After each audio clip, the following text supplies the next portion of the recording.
Donald Trump threw every tariff he had at Canada this year: steel, aluminum, lumber, even oil. Washington was convinced the pressure would finally crack the Canadian economy. But something remarkable happened instead. One sector didn't just resist the hit, it surged so powerfully that it flipped the entire export story on its head. But so far this year, our global domestic exports are up by almost $1 billion. There's one product in particular that increased our exports to the UK so much that it compensated for our losses in this trade war. That sector was gold. While factories were absorbing higher costs and provinces were scrambling to reroute shipments, gold quietly rose above the chaos, moving independently of tariffs, political pressure, or North American trade calculations. Global uncertainty pushed its price to record highs, and suddenly Canada's most overlooked export became the single force no tariff, no executive order, and no trade threat could touch. In 2025, gold became the one part of Canada's economy that Trump simply couldn't knock down. When Trump's tariffs hit Canada's major sectors, steel, aluminum, lumber, and oil, the damage showed up immediately. Provinces saw declining shipments, companies revised forecasts downward, and Canada's traditional export engines lost momentum. Under normal circumstances, these losses would have pushed Canada's total exports deep into negative territory. But 2025 was not a normal year. As global uncertainty surged, gold prices rose more than 60%, a market movement entirely outside the reach of tariffs or political intervention. And that single shift changed everything for Canada's export picture. Ontario became the epicenter of this transformation. Even though the country exported less gold by volume, the skyrocketing price created nearly $10 billion in additional revenue. One product, gold, was powerful enough to outweigh losses across multiple tariff-hit sectors.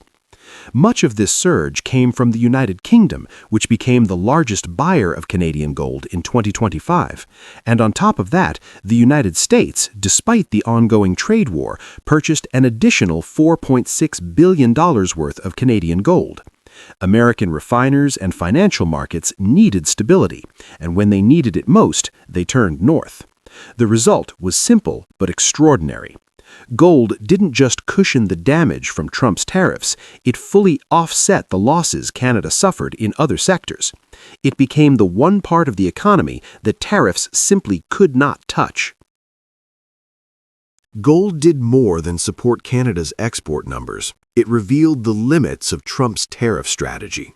His levies targeted the sectors where Canada was undeniably vulnerable, and the impact was real. When steel, lumber, and aluminum shipments dropped, Canada felt it. But gold existed outside that field of fire. It moved to the rhythm of global uncertainty, not North American politics. The surge in gold was driven by worldwide market anxiety, geopolitical tensions, inflation concerns, and investor flight to safe haven assets. None of these forces originated in Ottawa or Washington, yet Canada benefited because it is a stable, trusted gold producer. Trump could raise tariffs on metals and manufactured goods, but he could not suppress global demand for certainty, and gold is certainty in physical form. This is why the gold windfall matters. It did not erase the damage from tariffs, but it compensated for it, accurately reflecting the reality shown in the export data. Canada suffered losses across several industries, but the increase in gold exports, especially to the UK and key US states, outweighed those declines. Politically, the timing could not be more significant. Canada enters the 2026 USMCA review with evidence that even a full-scale tariff offensive cannot collapse its export capacity. Not because Canada found a clever workaround, but because the global market introduced an unexpected counterweight. Gold became a stabilizer. It prevented Canada from entering USMCA negotiations weakened or desperate. And it reminded Washington that Canada's economy is tied to global cycles the U.S. cannot dictate. The fact that the United States itself became a major buyer of Canadian gold deepens this point.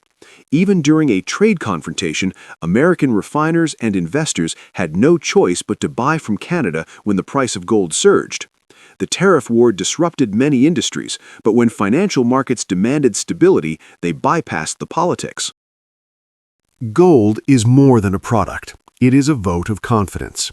In 2025, global markets voted for Canada. Investors trusted Canadian mining, Canadian regulation, and Canadian stability. That trust converted into export revenue strong enough to counterbalance tariff damage.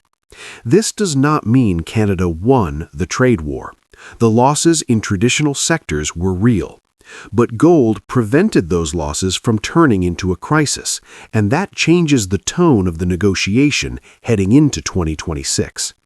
Trump's team now faces a sobering reality. If tariffs cannot bend Canada in a year of aggressive pressure, what leverage remains? The answer is not yet clear, but 2025 proved one thing unmistakably. Gold made Canada far harder to break than Washington expected. Gold's impact in 2025 also revealed a deeper structural contrast between Canada and the United States, a difference that becomes critical during economic shocks. Canada's economy, unlike America's, is built on a diversified resource base that responds directly to global market fluctuations. When geopolitical tensions rise or when investors flee risky assets, Canada's natural resource sectors often benefit. The U.S., by contrast, relies heavily on manufacturing output, consumer demand, and financial market confidence, all of which are far more vulnerable to tariff disruptions and geopolitical volatility. This dynamic helped explain why Canada could absorb a full year of Trump's tariff escalation without falling into crisis. The U.S. attempted to weaponize trade, but not all economies respond the same way to external shocks. Canada's exposure to global commodity cycles gave it an escape valve, one that activated the moment the world became more uncertain. Gold wasn't a loophole, it was a reflection of how Canada's economic architecture naturally cushions blows that would cripple more manufacturing-focused nations. The political symbolism of this cannot be overstated. Tariffs were meant to remind Canada of its dependence on the U.S. market. Instead, 2025 reminded Washington that Canada's economic resilience is tied to forces beyond American control. Gold became proof that Canada can take a hit in one arena while gaining strength in another, a profile far more flexible than Trump's trade advisors expected. And heading into 2026, that flexibility becomes its own form of leverage. Ultimately, gold didn't erase the damage Trump's tariffs inflicted on Canada's traditional sectors, but it did something far more politically significant. It prevented those losses from defining the year. By matching, and in key months exceeding the decline in tariff-hit industries, gold proved that Canada's economic resilience doesn't begin or end at the U.S. border. It begins in global markets Washington cannot bend. That reality reshapes the path to USMCA 2026. Trump's team expected a weakened partner, boxed in by falling exports and shrinking leverage. Instead, they face a Canada that absorbed the hit, offset the losses, and enters negotiations with evidence that even the harshest tariff campaign couldn't collapse its position. Gold didn't make Canada untouchable, but it did make Canada unbreakable. And that changes everything.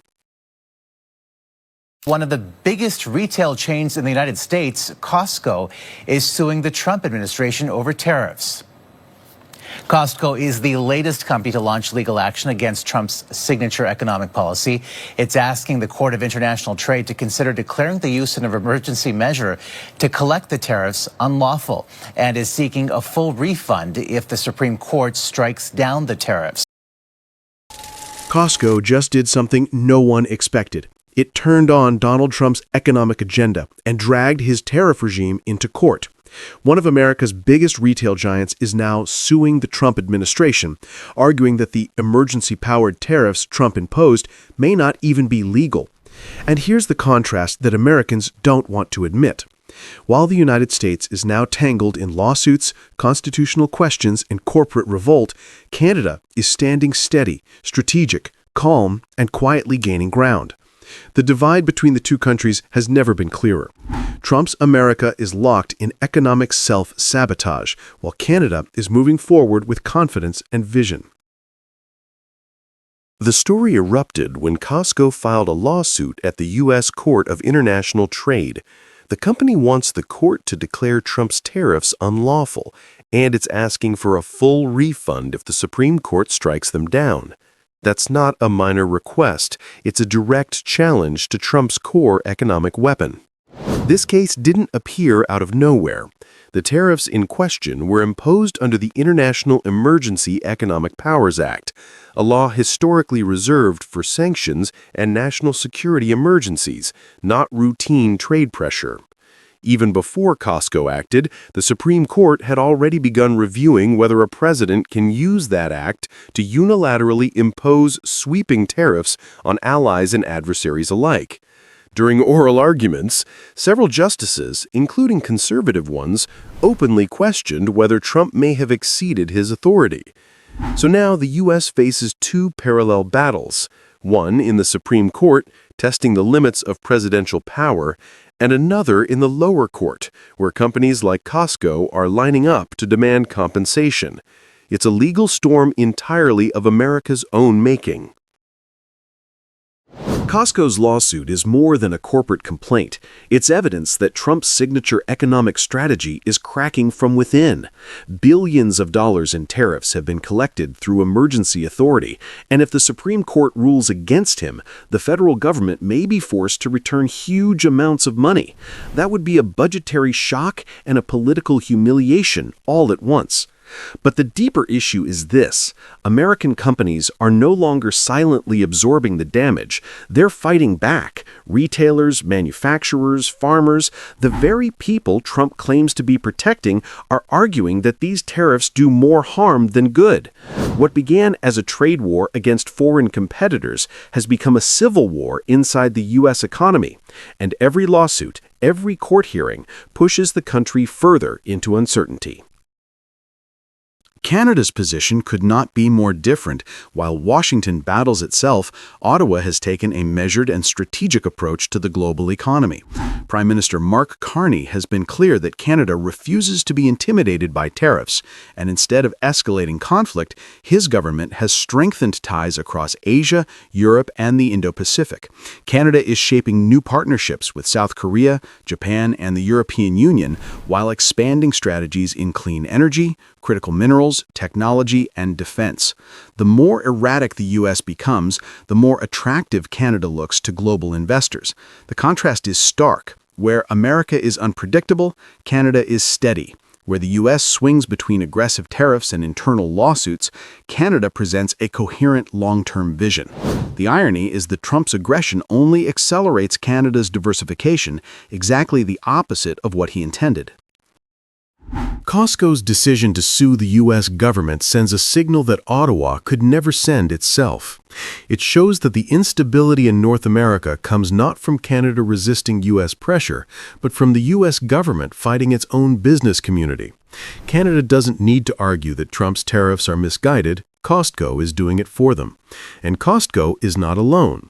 Across the United States, companies are quietly preparing for the Supreme Court ruling, hoping for refunds and regulatory clarity that Washington can't promise. While America wrestles with constitutional questions about executive power, Canada is presenting itself as the reliable partner in a region facing turbulence. Canada is winning trust not through confrontation, but through stability. And this stability is now becoming one of Canada's strongest competitive advantages. In international summits, Canada is increasingly seen as a safe harbor in a volatile era. Foreign investors, observing the legal and political wars consuming Washington, are shifting capital northward, not out of emotion, but out of rational calculation. Canada's institutions function. Its trade policy is predictable. Its leadership projects calm instead of chaos. These conditions matter. They shape long-term decisions about factories, supply chains, research hubs, and energy projects. Costco's lawsuit doesn't just expose American volatility, it reinforces Canada's reputation as the country that gets things right. Everything now hinges on the Supreme Court's review of Trump's tariff authority. If the court rules that Trump exceeded his power, his entire tariff architecture could collapse overnight. That would trigger a wave of demands for refunds, a political crisis for the administration, and a scramble to rebuild the United States trade framework. And what would Canada be doing during all of this? Moving forward, strengthening new export channels, building energy and mineral alliances, positioning itself as the country that global partners can depend on. Trump's tariffs were designed to intimidate Canada into concessions. Instead, they've exposed how fragile and legally vulnerable the U.S. system has become. And the deeper Canada looks into this unfolding crisis, the clearer the opportunity becomes. If the U.S. loses its legal footing, companies that rely on predictable tariff regimes will begin searching for markets governed by clarity rather than chaos. Canada's regulatory environment, its stable rule of law tradition, and its ability to strike long-term agreements without political whiplash place it in a uniquely advantageous position. In effect, the Supreme Court's decision may do what years of diplomacy could not: push global investment toward Canada simply because it offers what the U.S. currently cannot: certainty, consistency, and competence. Costco's lawsuit marks a turning point. It's the moment when Trump's tariff strategy stopped being an external weapon and became an internal liability. The United States is battling itself over the very tools it uses to pressure its allies, while Canada stands firm, stable, and increasingly influential.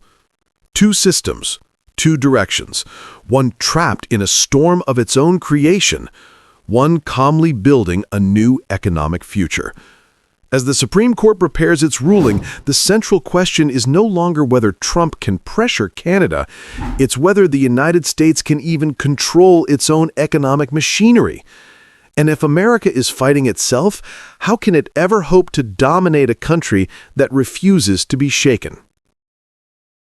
We are under economic attack right now, and we cannot take this lightly.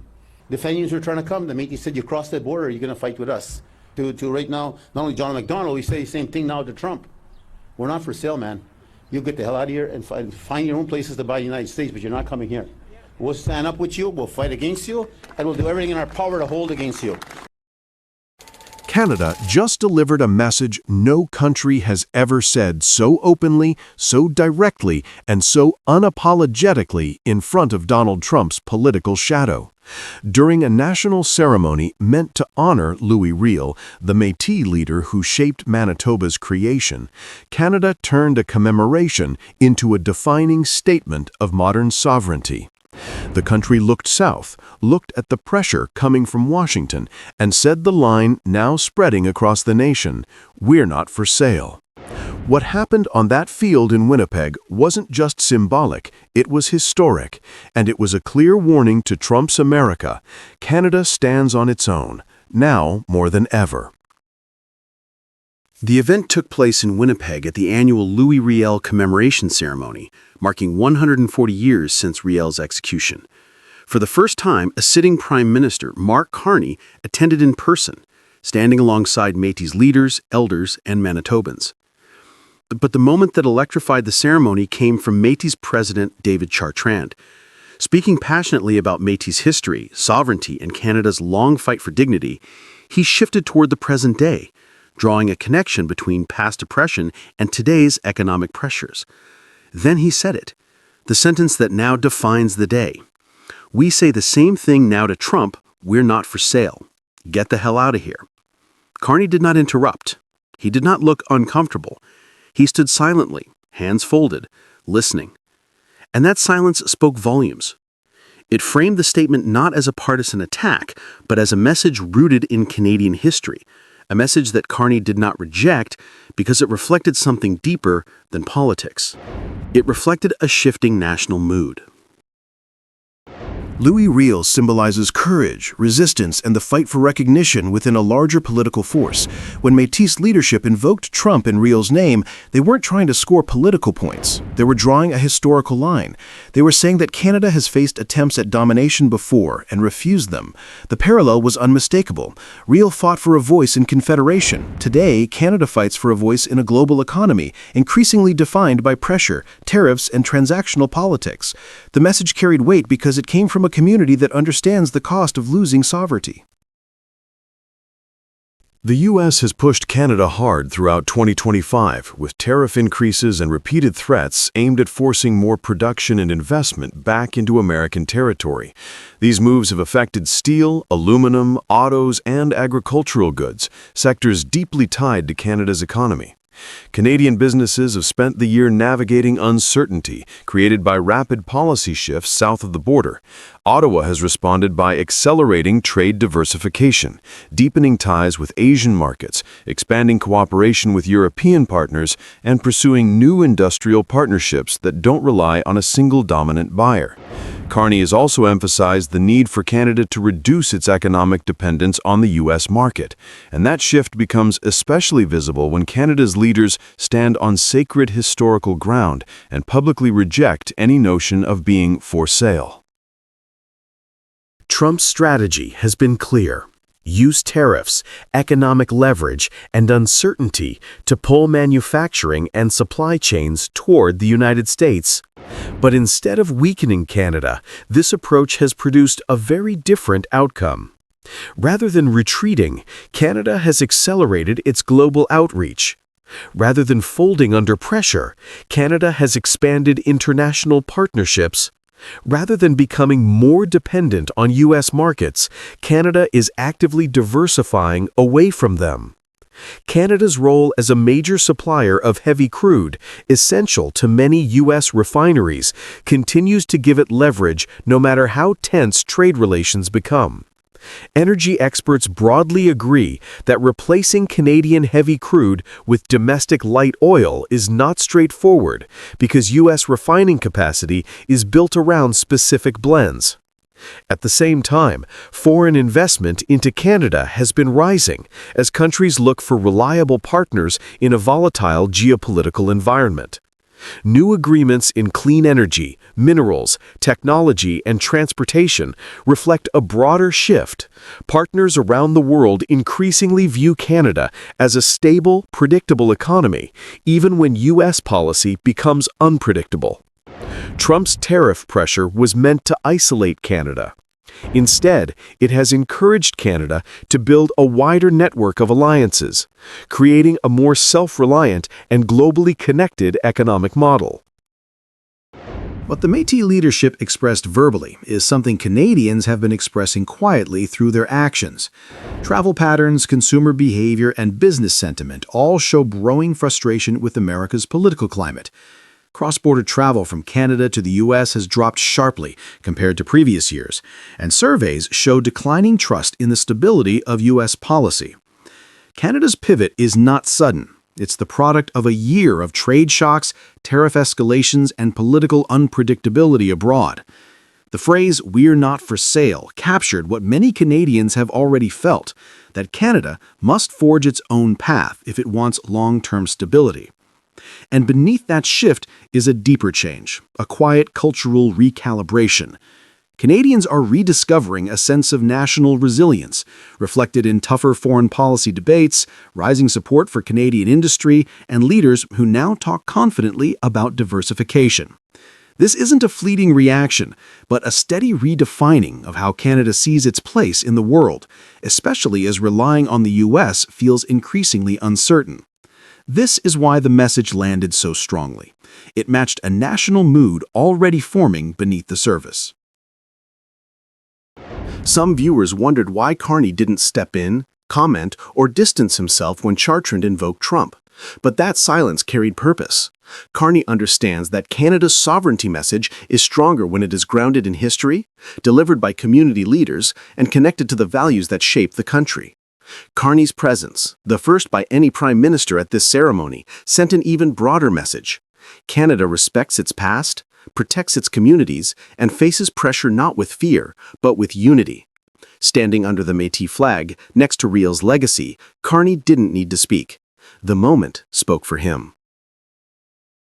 The Louis Riel ceremony was not meant to be a geopolitical declaration, but in 2025, Canada's domestic history and international reality collided in a way that made the event impossible to ignore. A community long overlooked stood up and said what millions of Canadians increasingly believe. Canada's sovereignty is not a bargaining chip. Canada is not for sale. Trump may continue his tariff campaign. Washington may push for more leverage. But Canada is changing. It is diversifying, expanding, and rediscovering a confidence rooted in the same spirit Louis Riel carried 140 years ago. The question now is simple. Is this the moment Canada steps fully into a new era, one where no foreign pressure, no tariff, and no demand can decide its future? Any bets with the U.S.? Bets with the U.S. You know, it's funny. They haven't called. I think they're scared. I think the leadership is scared. Have you texted with President Trump lately? I talked to President. We are in contact, frequent contact. I look forward to seeing the president in Asia and APEC. In a week filled with tension, the loudest sound between Ottawa and Washington wasn't an argument, it was laughter. At a public event in Ontario, Prime Minister Mark Carney smiled when asked whether he had spoken to President Trump recently. He said he hadn't heard from Washington and joked that American leaders might be scared. It was a light, almost playful remark, but it came just after the U.S. president had declared all trade negotiations with Canada officially terminated. The contrast couldn't be sharper. On one side, a furious president calling off months of trade progress over an advertisement. On the other, a calm Canadian leader talking about baseball and joking from his man cave. The laughter carried a message no press release could express. Canada wasn't panicking. It was standing its ground, even finding humor in a moment of diplomatic strain. Carney's comment quickly drew attention across Canadian and U.S. media. His light tone highlighted a deeper reality. Canada had stopped reacting with fear. This was no longer the anxious neighbor trying to patch every rift. It was a government projecting calm confidence even as talks collapsed. Trump's announcement on Truth Social had been final. All trade talks with Canada were terminated. It followed months of back and forth over tariffs and came right after Ontario's $75 million advertising campaign aired in U.S. television. While the statement aimed to project power, many wondered how such a small trigger could provoke so much anger. The stage was set for one of the most unexpected turns in North American diplomacy, a trade freeze that made Canada look calm and the U.S. appear unsettled. Donald Trump declaring on social media that he's officially called off trade talks with Canada. It's over an advertisement from Ontario's government that's been playing on American networks. The spark behind this diplomatic rupture wasn't a policy paper or a leaked negotiation memo. It was a television ad. Ontario's provincial government launched a $75 million campaign in October, targeting U.S. audiences. The ad borrowed the recorded voice of former President Ronald Reagan from a 1987 radio address, warning that high tariffs invite retaliation and lead to trade wars.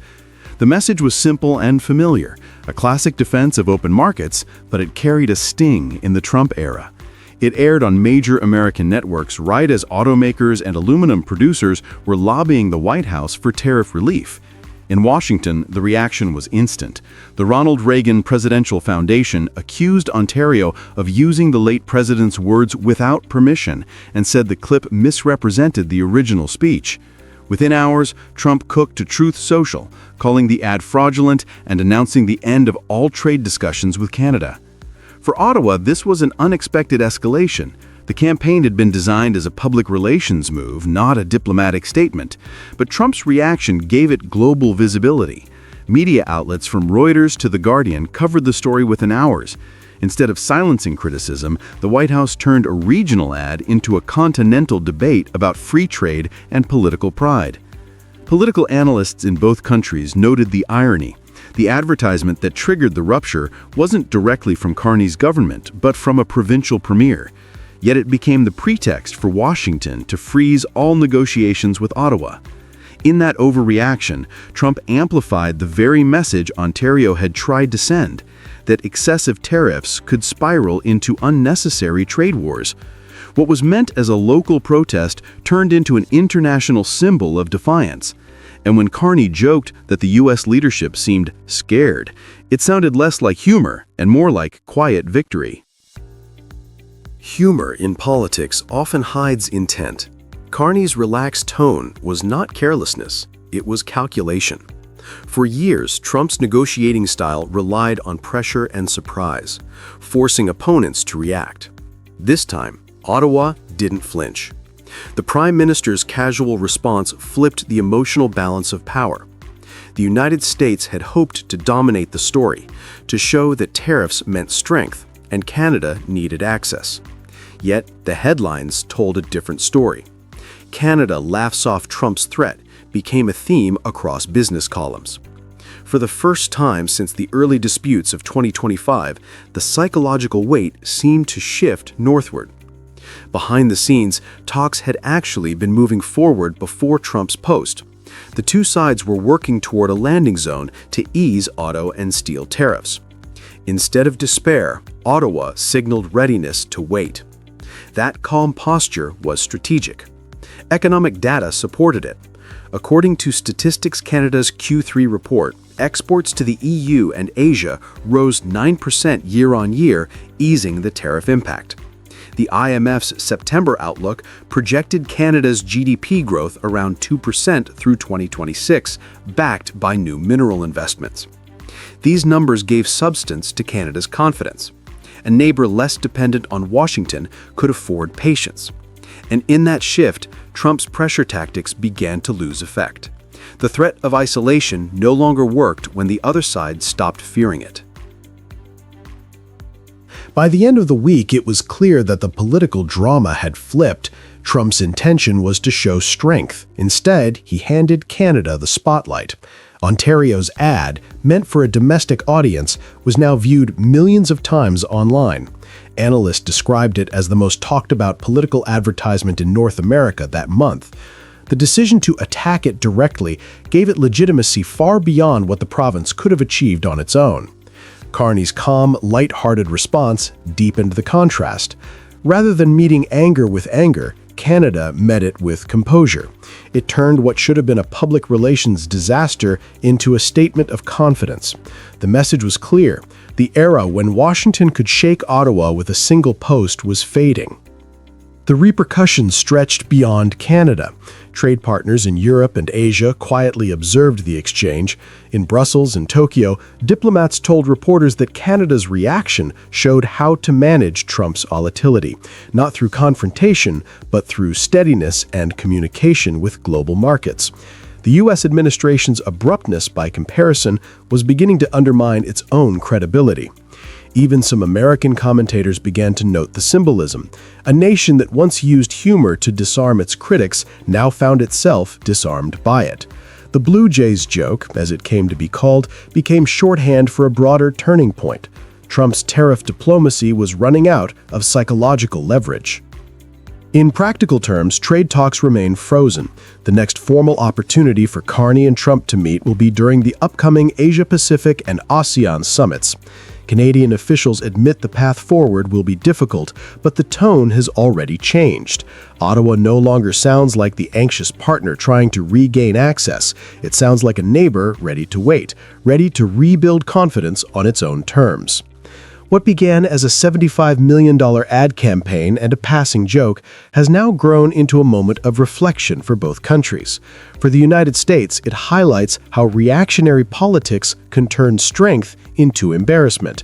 For Canada, it marks a subtle but profound shift in posture, from defensive to assertive, from cautious diplomacy to calm defiance. And as the world watches, one image lingers. A smiling Canadian Prime Minister speaking about baseball while the most powerful man in the world fumes online. In global politics, tone is often everything. This time, it wasn't tariffs or threats that defined the week, it was a smile, the kind that said Canada would no longer be scared.